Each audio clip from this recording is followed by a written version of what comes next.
Hello friends, welcome to our channel shortcut math by Som. আজকের ভিডিওতে আমরা 2019 সালে ওয়েস্ট বেঙ্গল পুলিশের এসআই এর যে প্রিলিমিনারি এক্সামটা হয়েছিল সেইখানে ম্যাথসে যে কোশ্চেনগুলো এসেছিল সেগুলো নিয়ে আলোচনা করব। তোমরা যারা ডাব্লিউবি পুলিশ কনস্টেবল এসআই এর জন্য পড়াশোনা করছো তাদের জন্য তো ভিডিওটি হেল্পফুল হবেই। তাছাড়াও তোমরা যারা যারা রাজ্য সরকারের বিভিন্ন পরীক্ষার জন্য চেষ্টা করছো তোমাদের জন্য এই ভিডিওটি খুব দরকারি। কারণ এখানে যে প্রবলেমগুলো আমরা করবো সেগুলো শুধু পুলিশের জন্যই নয়, বাদ বাকি স্টেট লেভেলের বাকি এক্সামগুলোর জন্য খুব দরকারি। তো চলো আমরা দেখছি 2019 সালের ডব্লিউবিএসআই এর এক্সামে যে প্রিলিমিনারি কোশ্চেন হয়েছিল সেইখানকার ম্যাথসের প্রবলেমগুলো। কোশ্চেন নাম্বার 1 বলেছে, বাবার বয়স মেয়ের 4 গুণ, যদি 5 বছর পরে তার বয়স মেয়ের বয়সের 3 গুণ হয় তবে আরো 5 বছর পরে তিনি তার মেয়ের বয়সের কত গুণ হবেন। তো দেখো, আমি ধরে নিচ্ছি মেয়ের বয়স x বছর, তাহলে বাবার বয়স বর্তমান বয়স 4x, ঠিক আছে। 5 বছর পরে মেয়ের বয়স কত হবে, x এর সঙ্গে 5 যোগ করো, আর বাবার বয়স কত হবে, 4x এর সঙ্গে 5 যোগ করো। সম্পর্কটা কি বলেছে, 5 বছর পরে মেয়ের যা বয়স হবে বাবার বয়স তার 3 গুণ, মেয়ের বয়সকে 3 দিয়ে বললে আমরা বাবার বয়সটা পাবো, ঠিক আছে। এখান থেকে আমরা ক্যালকুলেশন করছি, 3x plus 15 equal to 4x plus 5। এখান থেকে ক্যালকুলেট করে আমরা x এর মান 10 পেলাম, ঠিক আছে। তার মানে মেয়ের বয়স কত হলো, মেয়ের বয়স আমরা x ধরেছিলাম, মেয়ের বয়স 10 বছর, বাবার বয়স কত 4x ছিল, তাহলে 40 বছর। কি বলেছে, 5 বছর আরো 5 বছর, টোটাল 10 বছর হচ্ছে। তো টোটাল 10 বছর পরে মেয়ের বয়স কত হবে, 10 বছরের সঙ্গে আরো 10 বছর, মেয়ের বয়স হবে 20 বছর, আর বাবার বয়স হবে 40-এর সঙ্গে 10 যোগ করলে 50 বছর।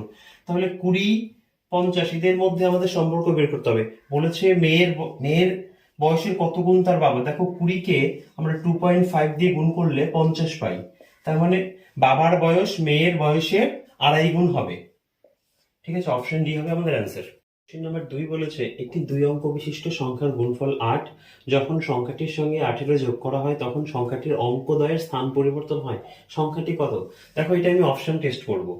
আমি তোমাদের বলে দিচ্ছি সবকটা অপশন কিভাবে টেস্ট করতে হয়। প্রথমে দেখো, 2 আর 4 গুণ করলে 8, ঠিক আছে। 8 আর 1 8 গুণ করলে ঠিক আছে, 1 আর 8 গুণ করলে 8, ঠিক আছে। 3 আর 2 গুণ করলে 8 হয় না, তার মানে এই অপশনটা হতেই পারে না। এবার দেখো, 24-এর সঙ্গে যদি আমি 18 যোগ করি কত পাচ্ছি, 42 পাচ্ছি। তো কি বলেছিল, সংখ্যাটির সঙ্গে 18 যোগ করলে স্থান পরিবর্তন হয়। প্রথমে 24 ছিল, 2 আগে 4 পেছনে, এবার দেখো স্থান পরিবর্তন হয়ে গেল, 4টা আগে চলে গেল, 2টা পেছনে চলে গেল। আমাদের অপশন এ হবে অ্যান্সার। এবার দেখো, আমি যদি 81-র সঙ্গে 18 যোগ করতাম কত হতো বলো, 99। স্থান পরিবর্তন করলো না, হবে না। আমি যদি 18-র সঙ্গে 18 যোগ করতাম কত হয়, 36। স্থান পরিবর্তন করলো না। এভাবে আমরা অপশন টেস্ট করেও অ্যান্সার করতে পারি। এটার অপশন হবে এ। দেখো, কোশ্চেন নাম্বার 3 বলেছে, মান নির্ণয় করুন। 0.002 মাল্টিপ্লাই বাই 0.5। দেখো, 5 দুগুণ 10, এইখানে 1 আর এইখানে 3 ঘর আগে পয়েন্ট, টোটাল 4 ঘর আগে পয়েন্ট হবে, তাই তো। 1 2 দুটো শূন্য নাও, পয়েন্ট বসিয়ে দাও, তাহলে আমাদের অ্যান্সার হবে 0.001। এই শেষের যেগুলোকে আমরা অ্যাভয়েড করতে পারি। Option A will be right answer. আর দেখো, 0.5 দিয়ে মাল্টিপ্লাই করা মানে কি, হাফ দিয়ে মাল্টিপ্লাই করা, যাকে মাল্টিপ্লাই করছি তার অর্ধেক অ্যান্সার হবে 0.002, তাহলে অ্যান্সার হবে 0.001। চোখে দেখে করতে পারি এগুলো আমরা, ঠিক আছে। কোশ্চেন নাম্বার 4 বলেছে, এক্স এর 52% এবং ওয়াই এর 30% এর অনুপাত 12:5। যদি এক্স ওয়াই 50 বেশি হয় তাহলে 2x প্লাস ওয়াই এর মান কত হবে, ঠিক আছে। তো এক্স এর 52% এক্স মাল্টিপ্লাই বাই 52% ওয়াই এর 30%, Y multiply by 30% equal to 12/5। দেখো, এই পার্সেন্ট পার্সেন্ট কেটে দিচ্ছি, এই 5 দিয়ে 30 কে কাটলে 6, 2 দিয়ে ক্যান্সেল করলে 3, 2 দিয়ে ক্যান্সেল করলে 26, 26 কে 2 দিয়ে ক্যান্সেল করলে 13, 2 দিয়ে ক্যান্সেল করলে 6। তাহলে x বাই y এর ভ্যালু আমরা কত পাচ্ছি, 3 6 18, এই 13টা এই পাশে নিচে চলে যাবে, 18/13। দেখো, x বাই y 18/13, আমি এখান থেকে বলতে পারি x এর মান 18 ইউনিট হলে y এর মান হবে 13 ইউনিট, ঠিক আছে। এতে ডিফারেন্সটা কত, x মাইনাস y এর ডিফারেন্সটা কত বলো তো। x মাইনাস y এর ডিফারেন্সটা 5 ইউনিট। তো x মাইনাস y এর ডিফারেন্স 5 ইউনিট। তো আমাদের বলে দিয়েছে কোশ্চেনে x y এর থেকে 50 বেশি, তার মানে 5 ইউনিটের ভ্যালু, আমরা জানি 5 ইউনিটের ভ্যালু কত, 50, ঠিক আছে। আমাদের বের করতে হবে কত বলো, বের করতে হবে 2x plus y। 2x plus y এর ভ্যালুটা কত, x এর ভ্যালু যদি 18 হয়, 18 গুণন 2 প্লাস y এর ভ্যালু 13, কত হচ্ছে 49 ইউনিট। তাই তো? এবার দেখো 5 ইউনিটের মান যদি 50 হয়, 5 ইউনিটের ভ্যালু 50, তাহলে 49 ইউনিটের ভ্যালু কত হবে? 49 মাল্টিপ্লাই বাই 50 বাই 5, ক্যান্সেল করো 10, অ্যান্সার হবে 490। দেখো ক্যালকুলেশনটা দেখো, এক্স আর ওয়াই ডিফারেন্স কত ছিল? 5 ইউনিট। 5 ইউনিটের ভ্যালু 54 থেকে পেলাম, কোশ্চেনে বলে দিয়েছে এক্স ওয়াই এর থেকে 50 বেশি। আর এই যে 2x প্লাস ওয়াই ক্যালকুলেশন করলে আমাদের কত হচ্ছে? 49 ইউনিট। 5 ইউনিটের ভ্যালু যদি 50 হয়, 49 ইউনিটের ভ্যালু কত হবে? এখান থেকে ক্যালকুলেশন করে আমরা অ্যান্সার পাবো 490। ওকে, দেখো কোশ্চেন নাম্বার 5 বলেছে অমিত তার স্ত্রী সোমার চেয়ে 6 বছরের বড়, তাদের একমাত্র ছেলে বনির বয়স সোমার বর্তমান বয়সের 1/3 যদি অমিত এবং বনির বর্তমান বয়সের সমষ্টি 54 বছর হয়, তবে বনির জন্মের সময় সোমার বয়স কত ছিল? দেখো আমরা ধরে নিচ্ছি বনির বয়স এক্স, তাহলে সোমার বয়স কত হবে? 3x। যেহেতু সোমার থেকে সোমার ছেলের বয়স 1/3, সোমা যদি 3x হয়, তাহলে বনি কত হবে? দেখো এই যে 3x মাল্টিপ্লাই বাই 1/3 সমান সমান এক্স। তাহলে অমিতের বয়স কত হবে? অমিত সোমার থেকে 6 বছরের বড়, 3x প্লাস 6। ওকে, এবার দেখো আমরা যে অঙ্কটা করছি সেখানে বলেছে অমিত এবং বনির বয়সের বর্তমান বয়সের সমষ্টি 54। তো আমরা বনির বয়স জানি x, অমিতের বয়স 3x প্লাস 6, এর যোগফলটা কত? 54। এখান থেকে আমরা x এর ভ্যালু বের করব। x এর ভ্যালু কত হবে? 48, x ইকুয়াল টু 12।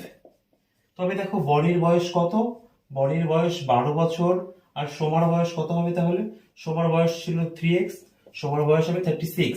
এবার দেখো বনির বয়স 12 বছর আর সোমার বয়স 36 বছর বর্তমান বয়স। বনির বয়স 12 বছর মানে কি? বনির 12 বছর আগে জন্মেছিল, তাহলে বনির জন্মের সময় সোমার বয়স কত ছিল? 36-এর থেকে 12 বিয়োগ করে দাও, সমান সমান 24 বছর। যখন বনি জন্মেছিল তখন সোমার বয়স কত ছিল? 36 বিয়োগ 12 সমান সমান 24। Option C will be right answer. Okay, আর একবার বলছি দেখো, ধরি বনির বয়স x, তবে সোমা হবে 3x, অমিত হবে 3x প্লাস 6, কারণ অমিত সোমার থেকে 6 বছরের বড়। এবার আমরা অমিতের বয়স আর বনির বয়সের যোগফল করছি, 54 এর সঙ্গে সমান করছি, কোশ্চেনে বলে দেওয়া রয়েছে 54। এখান থেকে x এর ভ্যালু পেলাম 12, তার মানে বনির বয়স 12 বছর, সোমার বয়স 36 বছর। দেখো বনির বয়স যদি 12 বছর হয়, তার মানে বনি 12 বছর আগে জন্মেছে। 12 বছর আগে সোমার বয়স কত ছিল? এই 36 থেকে 12 বিয়োগ করলে 24। ওকে, দেখো কোশ্চেন নাম্বার 6 বলেছে তিনটি সংখ্যার সমষ্টি 136 যদি প্রথম ও দ্বিতীয় সংখ্যার অনুপাত 2:3 এবং দ্বিতীয় ও তৃতীয় সংখ্যার অনুপাত 5:3 হয়, তবে দ্বিতীয় সংখ্যাটি বের করতে বলেছে। দেখো ফার্স্ট অনুপাত সেকেন্ড অনুপাত থার্ড আমরা একবারে লিখে নিচ্ছি। প্রথম রেশিওতে কি বলেছে? ফার্স্ট অ্যান্ড সেকেন্ডের অনুপাত 2:3 লিখে নিচ্ছি 2:3। দ্বিতীয়টাতে কি বলেছে? দ্বিতীয় তৃতীয় সংখ্যার অনুপাত 5:2। তো দেখো দ্বিতীয় সংখ্যাটা 5 আর তৃতীয় সংখ্যাটা 3। এবার আমি ফার্স্ট সেকেন্ড থার্ড তিনটা একসঙ্গে বের করছি। তিনটা একসঙ্গে বের করার নিয়ম কি? এই যে সেকেন্ডেরটা দিয়ে প্রথমেরটাকে মাল্টিপ্লাই করতে হয়, 10 অনুপাত এটা দিয়ে উপরেরটাকে 15, তারপরে শেষেরটা দিয়ে শেষেরটাকে 9। তাহলে দেখো দ্বিতীয় সংখ্যাটি হবে, দ্বিতীয় সংখ্যাটি সেকেন্ড নাম্বার ইকুয়াল টু কি করব আমরা? তিনটে নাম্বারের যোগফল কত ছিল? 136 মাল্টিপ্লাই বাই, আমরা যেহেতু দ্বিতীয় সংখ্যা বের করবো, দ্বিতীয় সংখ্যার অনুপাত 15, এই 15টা আমরা উপরে লিখবো। আর এই তিনটে অনুপাতের যোগফল কত? 34, 34টা নিচে হবে। 34 দিয়ে 136 কে কাটলে কত হয়? 4, 4 15 60, আমাদের অ্যান্সার হবে 60। দ্বিতীয় সংখ্যাটি হবে 60। দেখো আমি বলে দিচ্ছি, এখানে প্রথম দুটো সংখ্যার অনুপাত দেওয়া ছিল 2:3, আর শেষে দ্বিতীয় এবং তৃতীয় সংখ্যার অনুপাত দেওয়া ছিল। এই মেথডটা আরো একবার দেখে নাও, 2:3 ছিল, আর তারপরে রয়েছে 5:3। দেখো এখানে রয়েছে ফার্স্ট অ্যান্ড সেকেন্ড, আর দ্বিতীয়টাতে রয়েছে সেকেন্ড অ্যান্ড থার্ড। এইভাবে তিনটে রেশিও বের করার নিয়ম হচ্ছে প্রথমটা দিয়ে প্রথমেরটাকে মাল্টিপ্লাই, তারপরে প্রথমেরটা দিয়ে উপরেরটাকে মাল্টিপ্লাই, এবং শেষেরটা দিয়ে শেষেরটাকে মাল্টিপ্লাই। আমরা এইভাবে তিনটে রেশিও বের করতে পারি। তারপরে তিনটে সংখ্যার যোগফল ছিল 136। 136-এর মধ্যে দ্বিতীয় সংখ্যার রেশিও কত? 15, 15 ওপরে হবে, আর অনুপাতের যোগফল 34। 34 দিয়ে 136 কে কাটলে কত হয়? 4 হয়। 4 দিয়ে 15কে মাল্টিপ্লাই করলে 60। দ্বিতীয় সংখ্যাটি হবে 60। Option B right answer. দেখো কোশ্চেন নাম্বার 7 বলেছে 8 ঘন্টা করে কাজ করে 15 জন পুরুষের 21 দিন সময় লাগে একটি কাজ সম্পূর্ণ করতে। 6 ঘন্টা করে কাজ করে 21 জন মহিলার সেই কাজটি শেষ করতে কতদিন সময় লাগবে যদি 3 জন মহিলা 2 জন পুরুষের সমান কাজ করে? তো দেখো 8 ঘন্টা করে কাজ করছে 15 জন পুরুষ 21 দিন, ঠিক আছে। এবার 6 ঘন্টা করে কাজ করবে 21 জন মহিলা, আমি ধরে নিলাম এক্স দিনে। এবার দেখো 3 জন মহিলা 2 জন পুরুষের সমান কাজ করে, তাই তো। তার মানে মহিলাদের এই 5টাতে আমরা 2/3 দিয়ে মাল্টিপ্লাই করব। একটা মহিলার কর্মক্ষমতা একটা পুরুষের 2/3 অংশ, ঠিক আছে। এবার ক্যান্সেল করছি, 21 21, এই 3 দিয়ে 6কে কাটলে 2, 2 দিয়ে 8কে কাটলে 4, এই 2 দিয়ে 4কে কাটলে 2, তাহলে 2 গুণন 15 সমান সমান 30। এক্স এর ভ্যালু কত? 30। কাজটি 30 দিনে শেষ হবে। Option B right answer. এই যে এইখানটাতে 2/3 দিয়ে মাল্টিপ্লাই করলাম, কারণটা হচ্ছে 3 জন মহিলা 2 জন পুরুষের সমান কাজ করে।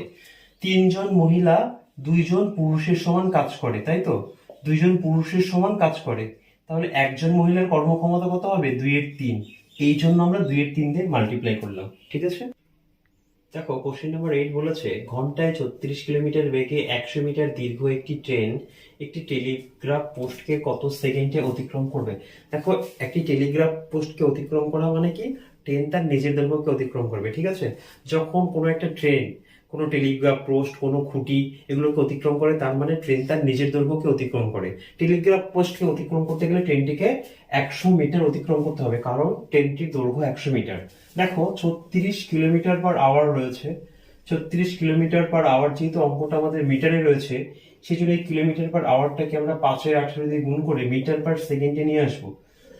18 দিয়ে 36কে দুবার, 10 মিটার/সেকেন্ড। ট্রেনটির গতিবেগ কত তাহলে? 10 মিটার/সেকেন্ড। ট্রেনটিকে কতটা পথ অতিক্রম করতে হবে?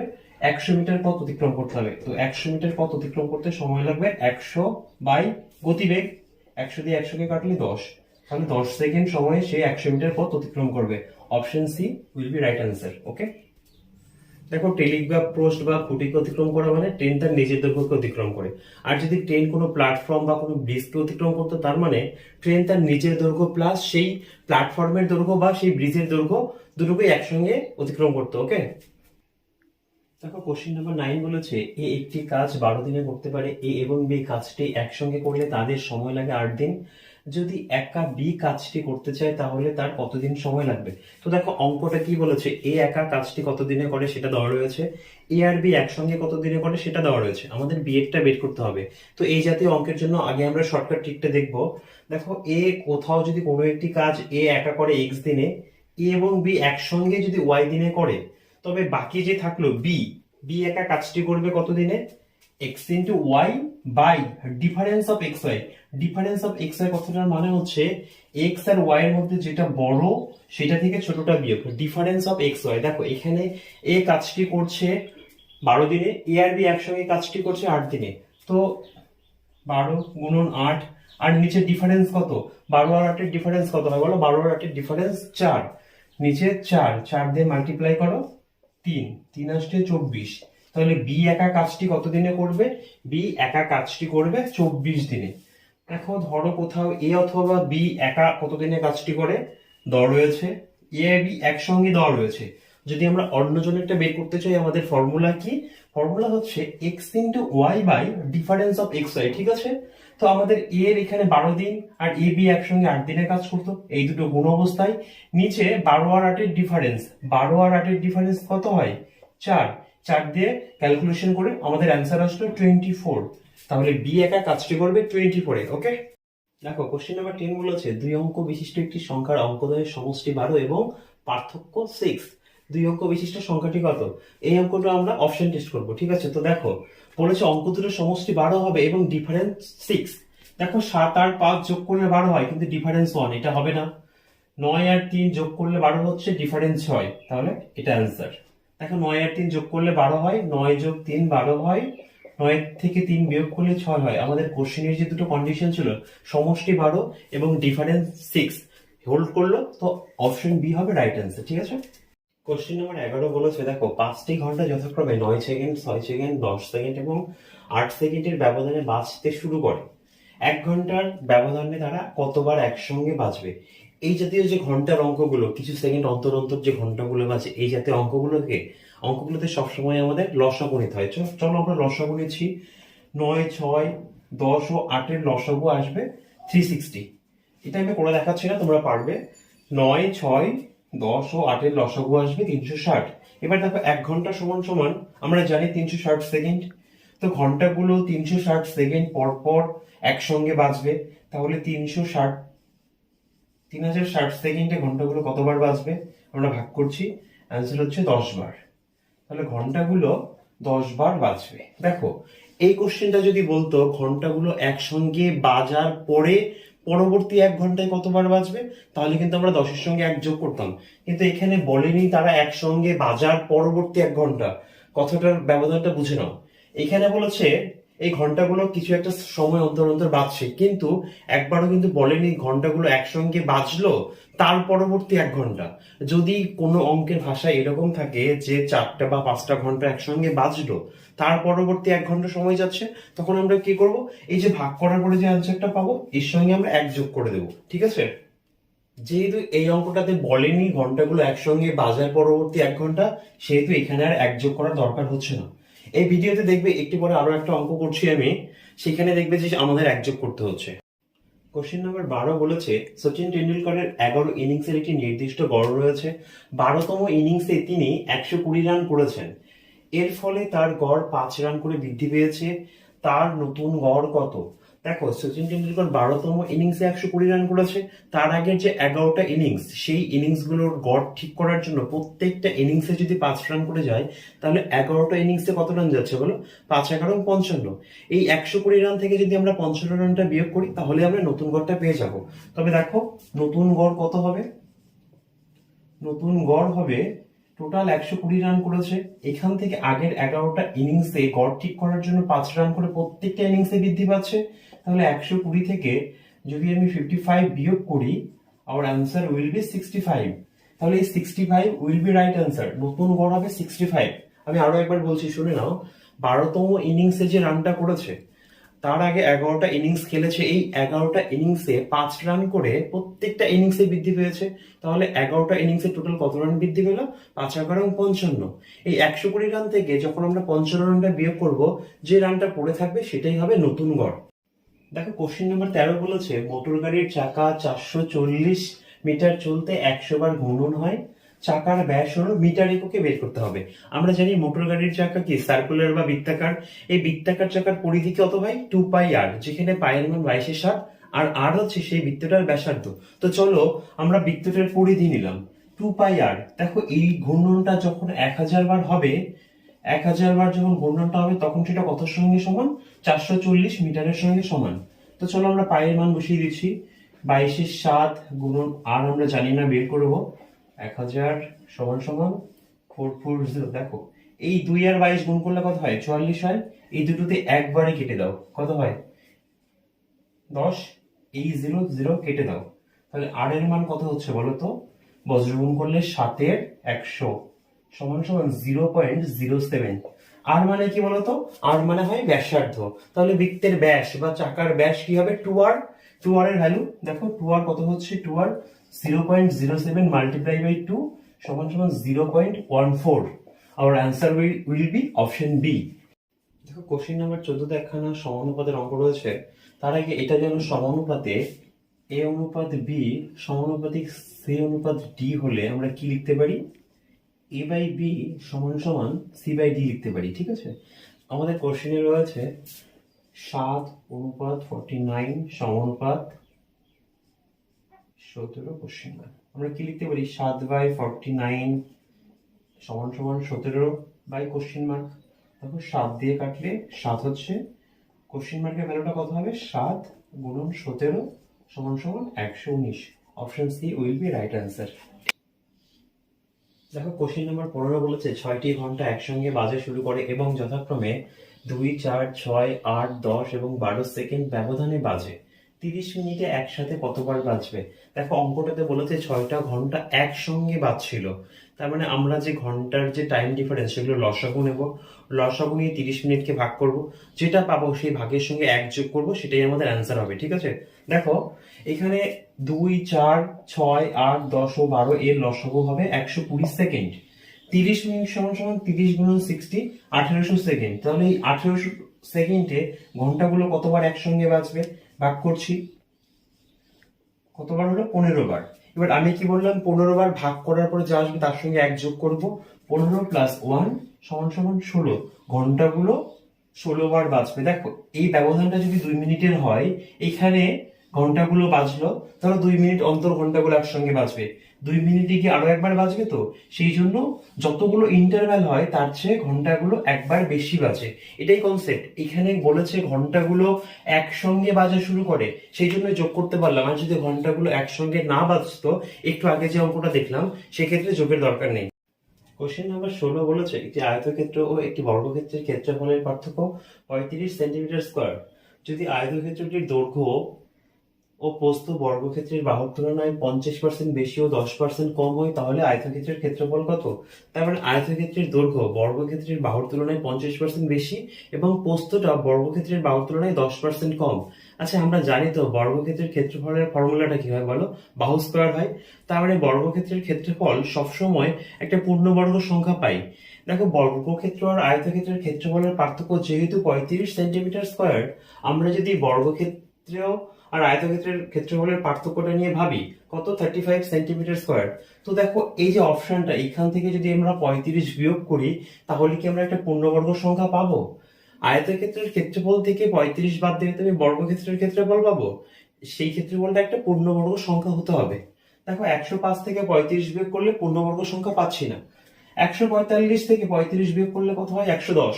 110 পূর্ণবর্গ সংখ্যা না।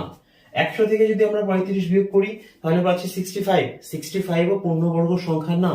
135 থেকে যদি আমরা 35 বিয়োগ করি, তাহলে কত পাচ্ছি? 100। দেখো 135 থেকে যদি আমরা 35 বিয়োগ করি, তাহলে কত পাচ্ছি? 100। হ্যাঁ, 100 একটা পূর্ণবর্গ সংখ্যা, এটা একটা বর্গক্ষেত্রের ক্ষেত্রফল হতে পারে। সুতরাং অপশন ডি। দেখো কম্পিটিটিভ এক্সামে সব অঙ্কই যে তোমাকে সলভ করে অ্যান্সার করতে হবে তা কিন্তু নয়। দেখো কোশ্চেন নাম্বার 17 বলেছে একজন মানুষ গড়ে 24 কিলোমিটার/ঘন্টা গতিতে উপরে ওঠে এবং 30 কিলোমিটার গতিতে নিচে নামে। উভয় ক্ষেত্রে দূরত্ব একই ছিল, পুরো যাত্রাপথের গড় গতিবেগ। এই যে এই জাতীয় অঙ্কগুলো, আমরা একটা আলাদা স্পিডে যাচ্ছি, একটা আলাদা স্পিডে ফিরে আসি, এই জাতীয় অঙ্কগুলোতে গড় স্পিড বের করার জন্য আমরা একটা ফর্মুলা ইউজ করব। চলো তোমাদের ফর্মুলাটাকে বলে দিই। ধরো এই নির্দিষ্ট পরিমাণ দূরত্ব আমি যাওয়ার সময় x কিলোমিটার/ঘন্টাতে যাচ্ছিলাম, ফিরে আসার সময় y কিলোমিটার/ঘন্টাতে ফিরে আসা হলো। তাহলে এই যে পুরো যাত্রাপথে যাওয়া এবং আসা মিলে গড় গতিবেগের সূত্রটা হচ্ছে 2xy/x+y। দেখো 24 কিলোমিটার গতিতে যাচ্ছে আর 30 কিলোমিটার গতিতে ফিরে আসছে, তার মানে 24 আর 30 কে যোগ করে 2 দিয়ে ভাগ করলে কিন্তু আমাদের অ্যান্সার ভুল হবে। আমাদের এখানে এই ফর্মুলাটা ইউজ করতে হবে, কি অ্যাভারেজ স্পিডের ফর্মুলা হবে 2xy/x+y। তো চলো আমাদের এই অঙ্কটি দেখি। আমাদের যাওয়ার স্পিড কত ছিল? 2 × 24। ফিরে আসার স্পিড কত ছিল? 30। নিচে কি হয়? দুটো স্পিডের যোগফল হয় 24 + 30 = 54। আমরা এবার ক্যান্সেল করব। দেখো 2 দিয়ে কাটলে 27, 3 দিয়ে ক্যান্সেল করলে 10, 3 দিয়ে করলে 9, আরো একবার 3 দিয়ে করলে 8, 3 দিয়ে করলে 3।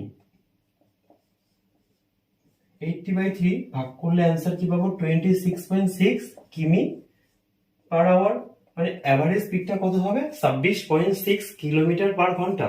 Option C will be right answer. দেখো কখন আমরা এই সূত্রটা ইউজ করব? যখন দূরত্বটা সেম থাকবে এবং আমি একটা আলাদা স্পিডে যাচ্ছি, আলাদা একটা স্পিডে ফিরে আসছি, সেই জাতীয় অঙ্কের ক্ষেত্রে আমরা এই সূত্রটা ইউজ করতে পারি। এই অঙ্কে এই সূত্রের ইউজ আমি তখনই করতে পারবো যখন যাওয়া এবং আসার দূরত্বটা সেম থাকবে। দেখো এই যে 80/3 ভাগ করলে 26.6 হয়। প্রথমে স্ক্রিনে দেখা যাচ্ছিল না, এবার দেখে নাও। 80/3 ভাগ করলে 26.6। Option C will be our answer. Okay. দেখো 18 নম্বর বলেছে একটি দলে 75টি মেয়ের গড় ওজন 47 কেজি। পরে জানা যায় যে একটি মেয়ের ওজন লেখা হয় 45 কেজি, যার প্রকৃত ওজন ছিল 25 কেজি। দলের 75টি মেয়ের আসল গড় ওজন কত? দেখো 75টি মেয়ের গড় ওজন বলেছে 47, ঠিক আছে, কিন্তু আমরা একটা মেয়ের ওজন আমরা 45 লিখেছি। তার অরিজিনাল বয়স কত? অরিজিনাল বয়স হচ্ছে 25। তার মানে আমরা 25টাকে আমরা 45 নিয়েছি, আমরা 20 বেশি নিয়ে ফেলেছি। 20 বেশি নিয়ে ক্যালকুলেশন করে আমরা গড়টা কত পেয়েছি? 20 বেশি নিয়ে ক্যালকুলেশন করে গড়টা পেয়েছি আমরা 47। তার মানে আমি যখন অরিজিনাল ওজন ধরে করব, অরিজিনাল ওজন কত? 25। আমি যখন 25 ধরে করব, আমার গড়টা অবশ্যই কমবে, কারণ আমরা 25-এর জায়গায় ভুলবশত 45 ধরেছি, মানে বেশি ধরেছি। বেশি ধরে আমরা গড়টা পেয়েছি 47। আমি যখন অরিজিনাল নাম্বারটা নেব, 25 নেব তখন কিন্তু আমার গড়টা কমবে। গড়টা কতটা কমবে দেখো, আমি ভুলবশত 45 লিখেছি, আমার অরিজিনাল ওজন কত 25, তার মানে আমি 20 বেশি নিয়ে ফেলেছি। আমি যখন অরিজিনাল মানে আসল ওজন দিয়ে অঙ্কটা করব তখন কিন্তু মোটের উপর 20 কেজি ওজন কমে যাবে, মোটের উপর 20 কেজি কমবে। এবার মোটের উপর 20 কেজি কমলে পার হেড কত কমছে, 20 কে আমরা 75 দিয়ে ভাগ করব।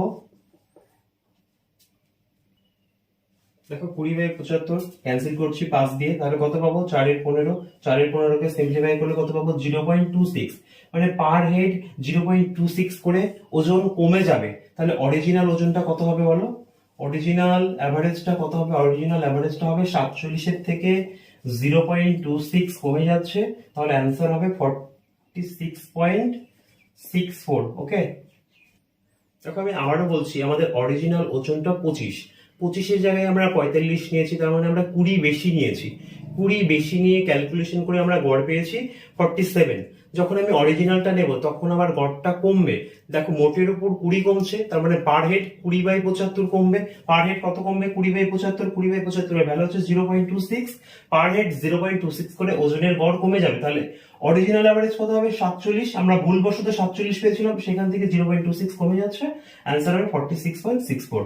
ওকে, দেখো কোশ্চেন নাম্বার 19, দেখো 550 জন পুরুষের একটি ত্রাণ শিবিরে 28 দিনের খাবার মজুদ ছিল। যদি ওই ত্রাণ শিবিরে আরো 150 জন যোগ দেয় তবে ওই সমপরিমাণ খাদ্যে চলবে।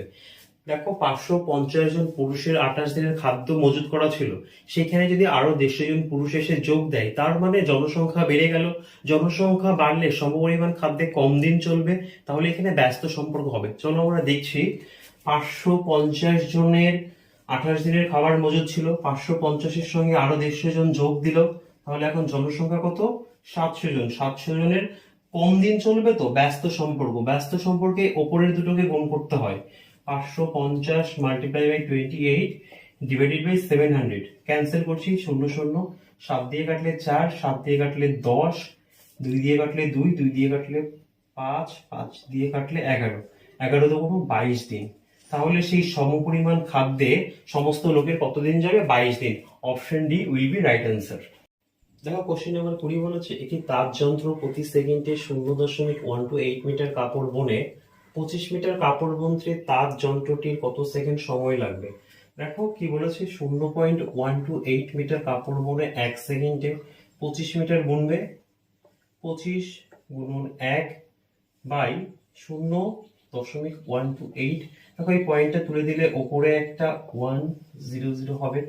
128-কে যদি 8 দিয়ে কাটি 16 হয়, 1000-কে 8 দিয়ে কাটলে 125, 25 দিয়ে 125-কে গুণ করলে 3125 বাই 16, এখানে ভাগ করলে হবে 193.3, সরি 195.3 সামথিং কিছু একটা আসবে, তো আমাদের অ্যান্সার হবে 195 সেকেন্ড। ঠিক আছে, দেখো এখানে দশমিক দিয়ে আসবে ভাগটা করলে পরে, 3125-কে 16 দিয়ে ভাগ করলে 195 সামথিং কিছু একটা আসবে। যেহেতু আমাদের অপশনে ফ্র্যাকশন দিয়ে নেই, সেহেতু এর পাশাপাশি কাছাকাছি অপশন যেটা রয়েছে আমরা সেটা চুজ করব।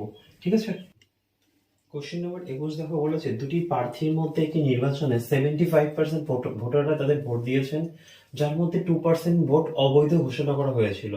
একজন প্রার্থী এতগুলো ভোট পেয়েছেন যা মোট ভোটের 75%। মোট ভোটার সংখ্যা নির্ণয় করো। দেখো মোট ভোটার সংখ্যা আমি এক্স ধরে নেব, এক্স এর 75% ভোট দিয়েছে।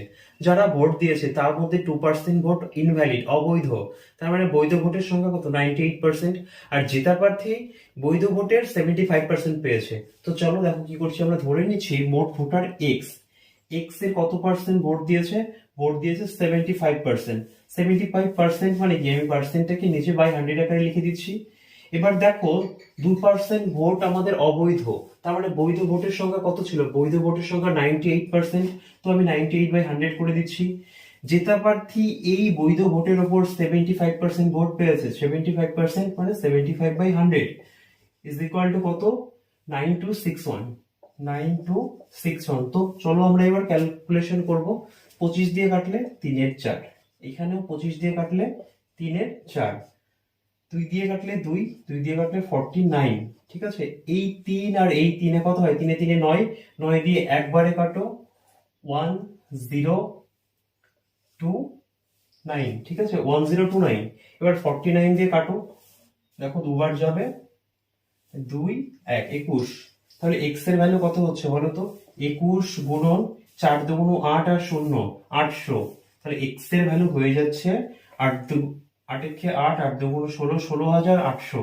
Option B will be right answer. দেখো কোশ্চেন নাম্বার 22 বলেছে কিছু পরিমাণ মূলধন সরল সুদে 4 বছরে দ্বিগুণ হয়, কত বছরে তা সুদে আসলে 8 গুণ হবে? তো দেখো আমার আসল যদি পি টাকা হয়, সুদে আসলে দ্বিগুণ হওয়া মানে কি 2p হতে হবে। আসল আমার পি টাকা সুদে আসলে দ্বিগুণ হচ্ছে মানে 2p হচ্ছে, তাহলে আমাকে আরো পি টাকা সুদ পেতে হবে। পি টাকা আসলের সঙ্গে যদি আমি পি টাকা সুদ পাই তবেই তো 2p হবে, সুদে আসলে দ্বিগুণ হবে। তারপরে আমাকে পি টাকা সুদ পেতে হচ্ছে, সময় লাগছে 4 বছর। দেখো যখন সুদে আসলে 8 গুণ হবে, আমার আসল তো পি থাকবে, আসল তো আসল প্রথমেও যা ছিল পরেও তাই থাকবে, সুদে আসলে 8 গুণ হচ্ছে। তো পি টাকা 8p টাকা কখন হবে? যখন আমি 7p সুদ পাবো। পি টাকা সুদ পেতে সময় লাগে 4 বছর, 7p সুদ পেতে সময় লাগবে 4 সাথে 28 বছর। আমাদের অ্যান্সার হবে 28 বছর। Option B will be right answer. দেখো এই অঙ্কটা আমরা আই সমান সমান পিটিআর বাই 100 সূত্র ধরেও করতে পারি, কিন্তু কেন আমি সূত্র ইউজ করবো যেখানে আমরা চোখে দেখেই সলভ করতে পারছি। ঠিক আছে, দেখো সুদে আসলে দ্বিগুণ হওয়া মানে কি, আমার যত টাকা আসল তত টাকা সুদ পেতে হবে, পি টাকা আসল হলে পি টাকা সুদ পেতে হবে। এই পি টাকা সুদ পেতে সময় লাগছে 4 বছর। সুদে আসলে 8 গুণ হওয়া মানে কি, সুদে আসলে 8 গুণ হওয়া মানে আমার পি টাকা আসল হলে আমাকে আরো 7p মানে 7টা p সুদ পেতে হবে। আমার আসল পি আর সুদ 7টা p, তাহলে সুদে আসলে 8 গুণ হয়ে যাচ্ছে, সুদ আসল যোগ করে দিলে পি আর 7p যোগ করে দিলে আমরা 8p পাবো। তাহলে পি সংখ্যক সুদ পেতে সময় লাগে 4 বছর, 7p সুদ পেতে সময় লাগবে 4 সাথে 28 বছর। দেখো কোশ্চেন নাম্বার 23 বলেছে একটি আয়তাকার প্লটের দৈর্ঘ্য ও প্রস্থের অনুপাত 6:5, যদি প্রস্থ দৈর্ঘ্যের তুলনায় 34 মিটার কম হয় তবে আয়তাকার প্লটের পরিসীমা কত? আমরা ধরে নিচ্ছি দৈর্ঘ্যটা আমরা ধরে নিচ্ছি 6x, তাহলে প্রস্থ কত হবে বলো? প্রস্থ হবে 5x। আয়তক্ষেত্রের পরিসীমার ফর্মুলাটা কি? পরিসীমার ফর্মুলা 2 ইন্টু দৈর্ঘ্য প্লাস প্রস্থ, 2 ইন্টু দৈর্ঘ্য প্লাস প্রস্থ, দৈর্ঘ্য 6x প্রস্থ 5x, 6x প্লাস 5x, তাহলে পরিসীমা কত হচ্ছে? 22x। এবার দেখো 6x দৈর্ঘ্য, 8 থেকে যদি আমি প্রস্থ 5x বিয়োগ করি কত থাকে? x। x এর ভ্যালু কোশ্চেনে কত বলে দিয়েছে? 34। তাহলে আমার 22x এর ভ্যালু কত হবে? পরিসীমা 22x এর ভ্যালু কত হবে? 22x এর ভ্যালু কত হবে?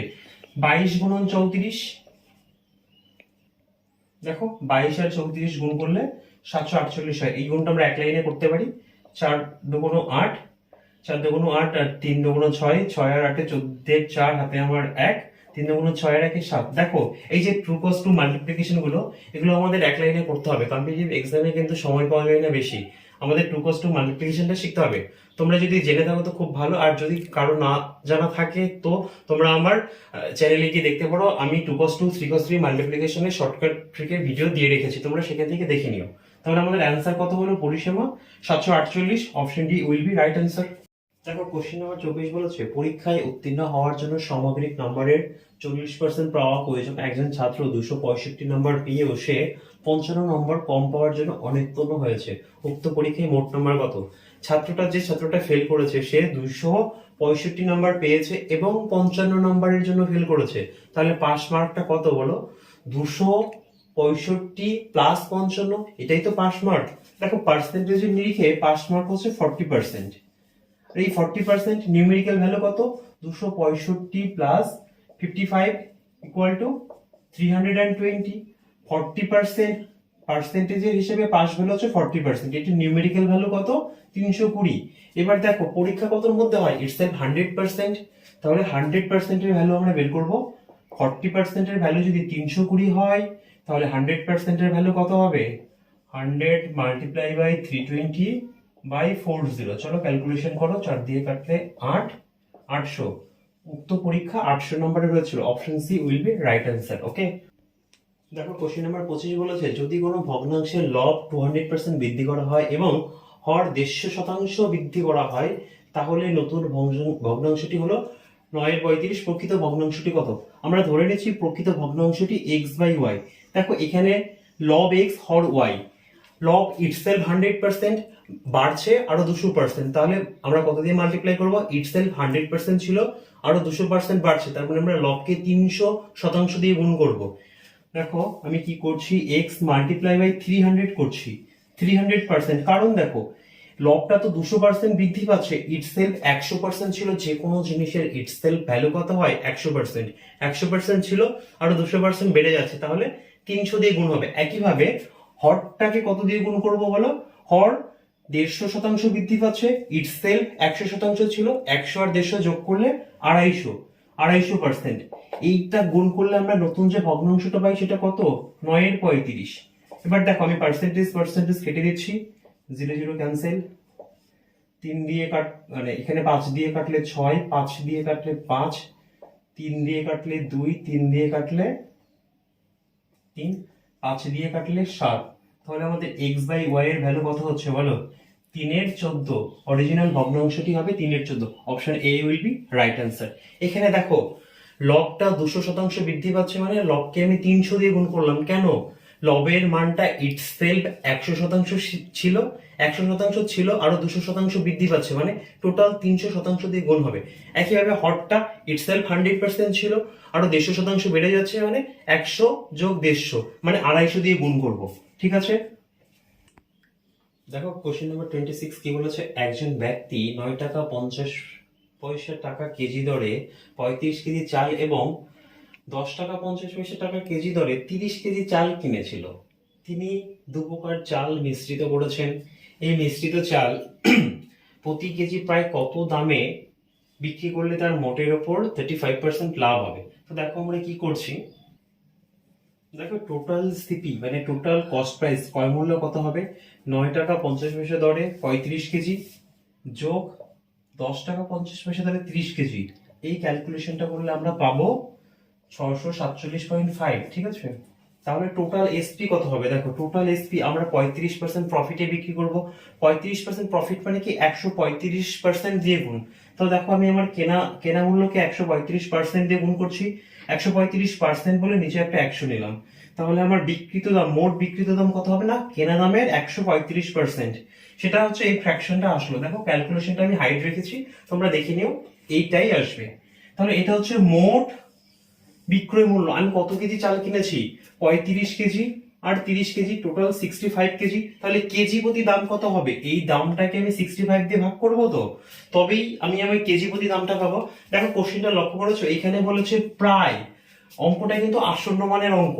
দেখো আমি 13 দিয়ে কাটবো, 65 কে তো 13 দিয়ে কাটে, 5 বার যায়, কিন্তু এই সংখ্যাটাকে 13 দিয়ে কাটা যায় না। যেহেতু এটা আসন্ন মানের অঙ্ক, আমরা 1 2 কম বেশি করে নিতেই পারি। তো আমি এইটাকে 260 মনে করছি। 260, 259 কে আমি 260 মনে করছি। তাহলে 13 দিয়ে কাটলে কত আসবে? 20। সেক্ষেত্রে আমি 5 দিয়ে কাটতে পারি, 4 হয়। 4 দিয়ে 8 কে কাটলে 2, ফাইনালি কত পাচ্ছি? 27/2। 27/2 মানে 13.5।